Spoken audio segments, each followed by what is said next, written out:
Welcome to the deep dive. We don't just skim the headlines. We really plunge right into the heart of the information, digging out those crucial insights you probably won't find elsewhere. Today, we're tearing into the latest financial results from Quess Corp. They're a major player in staffing and workforce solutions. We're looking at the quarter ended June 30, 2025. So that's their Q1 for fiscal year 26. That's right. And we've gathered quite a bit here. We've got their official board meeting outcome, press releases, the detailed investor presentations. Our goal really is to figure out how Quess Corp actually performed, Right. what factors were pulling the strings behind those results, and maybe what this signals about the wider workforce solutions market here in India. Okay, sounds good. Let's unpack this then. Yeah. What really jumps out at you first from all this data? Maybe let's kick off with the big picture stuff. What were the main headline numbers for Quess Corp's first quarter? What do they tell us just at a glance? Well, what's interesting, I think, is that even though they mentioned a, let's say, challenging macro environment, they actually reported a pretty decent start to the financial year. Their consolidated revenue for Q1 FY26, it landed at 3,651 crore. Now, that's up 2% year over year. Not huge, but growth nonetheless. Okay, 2% revenue growth in a tough market. That does sound, well, resilient. But, top line isn't everything, is it? How did that translate down to the bottom line? What about profitability, margins? Yeah, good question. Profitability saw some positive movement too, which, for a staffing company, that's pretty key. Their EBITDA, that's earnings before interest, taxes, depreciation, amortization, it was up a solid 10% year over year, hit 70 crore. And that pushed their EBITDA margin to 1.9%. 1.9% margin. Now, that might sound, well, slim, right? But actually, for a staffing business, which usually runs on pretty tight margins because it's so volume-driven, 1.9% is actually quite robust. It suggests they're managing costs efficiently, maybe getting some operational leverage. And their profit after tax, the PAT, that also climbed 4% year over year to 51 crore. So that translates to an earnings per share EPS of 3.4. Right, that context on the margins is helpful. But if we sort of connect this to the company's overall financial health, maybe their balance sheet, what's the most striking thing you found there? Okay, if you're looking for a real Yeah. moment here. I think the big one is that Quess Corp reported zero debt as of June 2025, zero, and they actually had a net cash position of 255 crore. Wow, zero debt. Exactly. This isn't just, a healthy balance sheet. It's almost like a strategic weapon. Think about it in this kind of high interest rate environment we're seeing being totally debt-free. That gives them huge agility. They can look at acquisitions, invest in tech, or just ride out economic bumps much easier than competitors carrying debt. It really sets them apart. Zero debt in this market. Yeah, that's certainly striking. Speaks volumes about their financial discipline, I suppose. Okay, so beyond those headline figures, how did the different bits of Quess Corp's business actually do? Let's drill down into their main operating segments. Absolutely. So they basically operate across four main areas: general staffing, professional staffing, their overseas business, and then the digital platforms. Let's start with general staffing. It's their biggest piece, right? Revenue there was 3,122 crore, EBITDA about 46 crore, and they actually managed to add 2,000 net headcount, which in what they call the challenging market is pretty decent, brings their total to 449,112 associates. They also signed 79 new contracts, and this is quite interesting. They improved their days sales outstanding, the DSO, down to just 24 days. 24 days DSO, that's pretty quick. What does that actually mean for them day-to-day, cash flow-wise? Yeah, getting DSO down to 24 days is quite an achievement, really. In this industry, managing cash flow is just critical. So this means Quess is collecting what they're owed, their receivables, much faster than a lot of their peers probably are. It boosts their liquidity, cuts down their working capital needs, and lets them redeploy cash faster. It's a key operational efficiency marker. Right. And within this general staffing segment, they mentioned good growth, particularly in manufacturing and industrials, and also the BFSI sector, banking, financial services, insurance. Okay, so general staffing, the big one, showing resilience, efficiency. Got it. But Quess Corp has other engines too, right? Let's shift focus maybe to professional staffing. That often has higher margins, doesn't it? How did that part do? Ugh. Professional staffing. Well, they actually posted their best ever performance in over 15 years, according to them. Revenue hit 244 crore. EBITDA was 25 crore. That's a jump of 31% and 48% year over year, respectively. Pretty significant growth. Best ever. Wow. Yeah. And importantly, this segment hit double-digit EBITDA margins. That was mainly driven by their Global Capability Center business, GCCs. Apparently, that GCC work contributed something like 73% of the segment's total revenue, and they added 12 new contracts here too. Okay, so this best ever performance, it's not just a random number then.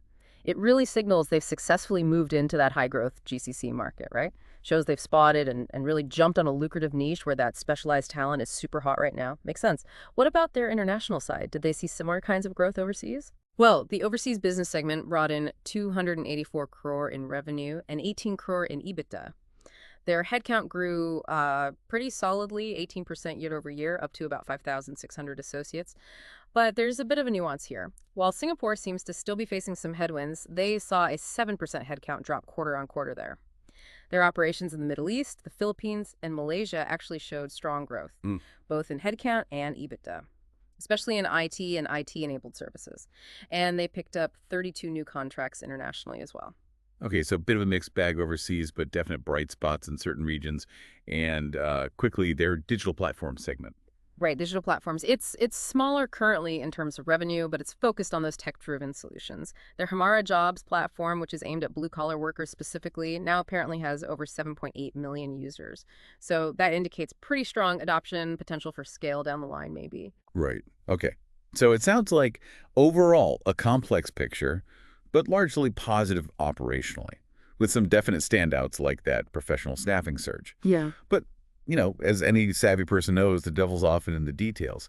And for Quess, it seems some of those crucial details are tucked away in the auditor's report.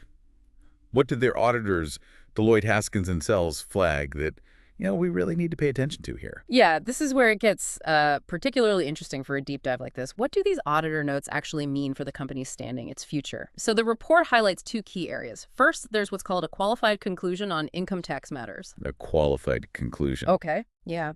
The auditors basically issued this because certain tax deductions, Quess claims specifically under Section 80JJAA of the Income Tax Act, and also depreciation on goodwill. These have been disallowed by the Income Tax Authority. This covers the fiscal years from 2017 right through to 2022.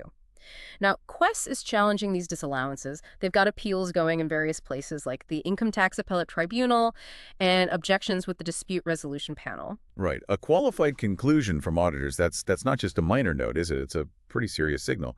What exactly does it mean for Quess, and what's their official line on this major challenge? You're absolutely right. A qualified opinion basically means the auditors couldn't get entirely comfortable with a specific part of the financial statements.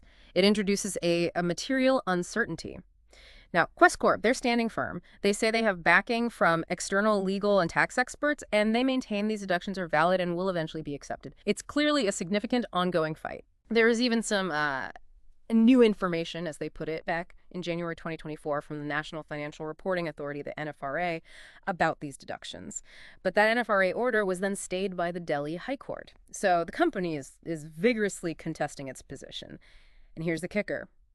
They've assessed potential contingent liabilities related to all this at INR 2,963.84 million for those years. Wow. And crucially, they're still claiming that 80JJAA deduction.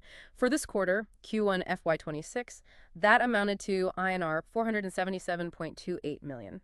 Okay, hold on. That contingent liability, nearly INR 3 billion, that's a huge number. Can you put that into perspective for us? How big is that relative to their, say, current profits? Yeah, it's a good point to clarify. That INR 2,963 million, it's not a current hit to their books, right? It's a potential future payment if they lose these appeals. But to give you a sense of scale, it's roughly 60 times their profit after tax for this quarter. 60 times. 60. Okay. Yeah. So it really underlines the potential financial impact these legal fights could have if things ultimately don't go their way. It's definitely a critical area for you to keep an eye on. No kidding. Clearly a major financial overhang there. What was the second area the auditors flagged? The second point was an emphasis of matter, this time regarding Provident Fund litigation. This goes back to fiscal year 2020 when they got a demand from the regional PF commissioner for about INR 716.56 million. It relates to PF contributions for the 2018-2019 period. Quess appealed that order, and the Central Government Industrial Tribunal actually granted them a complete waiver from having to pre-deposit the amount, and it put a stay on the EPFO order. The next hearing for that is scheduled for October 27th, 2025. And similar to the tax thing, Quess believes, based on independent legal advice, that the EPFO's order is wrong and won't ultimately hold up. Okay, so, while the operational results show clear growth, these are definitely ongoing, significant legal and regulatory hurdles. They introduce a very distinct layer of uncertainty, don't they? It's absolutely crucial for you, the listener, to understand these nuances when you're evaluating Quess Corp. It's not just about the top-line growth. All right, so looking beyond the immediate numbers and those auditor notes, what's Quess Corp's strategic view? How do they see themselves fitting into this very dynamic Indian market? What's giving them confidence? Well, the company's leadership, including the EDN Group CEO, Mr. Guru Prasad Srinivasan, they expressed, satisfaction with the quarter's strong start. And they sound pretty confident about delivering sustainable, profitable growth going forward. They seem to be really leaning into the bigger market trends. Right, and what are those specific market trends in India that are fueling that confidence? Well, India is often talked about as perhaps the most exciting staffing market globally right now. And the big driver is the formalization of the workforce. You're seeing this massive shift, right? From unorganized labor to organized, from farm jobs to non-farm jobs, and crucially, a growing preference across industries for flexible staffing models. People want flexibility. The numbers are pretty compelling. The flexible workforce headcount in India, it's projected to grow massively from about 1.8 million people in 2022 to an estimated 4.9 million by 2030. That's a compound annual growth rate, a CAGR, of about 13%. And interestingly, flexi jobs are actually growing faster, 14% CAGR, than permanent jobs, which are projected at 10% CAGR between 2019 and 2030. It's a huge tailwind for a company like Quess. Yeah, that makes a lot of sense. The underlying market currents are definitely flowing in their favor, favoring their business model. Yeah. So what specific things does Quess Corp point to? What differentiators do they highlight to make sure they actually capture a big piece of this huge opportunity? They emphasize several things they believe give them an edge.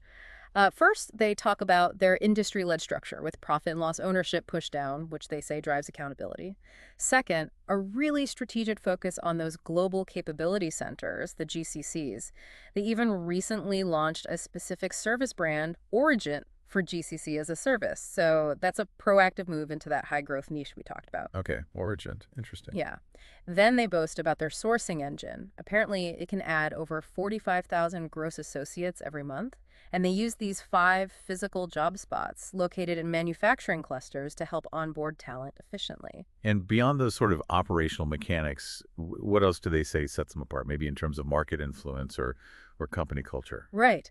They highlight what they call their advocacy edge. Quess actually chairs the Indian Staffing Federation, the ISF, and they participate in the World Employment Confederation, WC. So that gives them a seat at the table, allows them to influence policy discussions and market thinking, which is quite powerful. Yeah, shaping the conversation. Exactly. Then there's their commitment to a people-first philosophy. They point to being recognized as a great place to work. For the 6th year running, they ranked #19 in India for 2025. And they also mention maintaining 50% gender diversity among their core employees, which is notable. And finally, maybe as external validation, they were recognized as India's #1 staffing company for 2025 by staffing industry analyst SIA. That's quite a list. It sounds like a pretty comprehensive approach to, creating value. And you mentioned shareholder returns too, with healthy ROE levels, over 19% adjusted ROE, and they've helped place over 2.5 million people in jobs since their IPO, including over 1 million first-time workers. That's quite an impact. Okay, so let's try and wrap this up. We've seen Quess Corp deliver a strong Q1 for FY26, marked by that resilient revenue and profit growth, that really striking zero-debt balance sheet, and some impressive performance in key areas like professional staffing.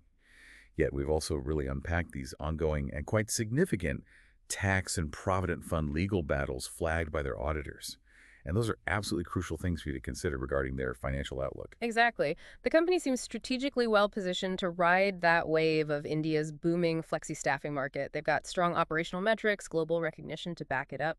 But as we've really dug into, understanding the complete picture means you also have to be keenly aware of these pretty material challenges and contingencies that they're actively managing right now. Right. So this deep dive really reveals a company that's balancing significant growth and clear market leadership with some pretty complex regulatory headwinds.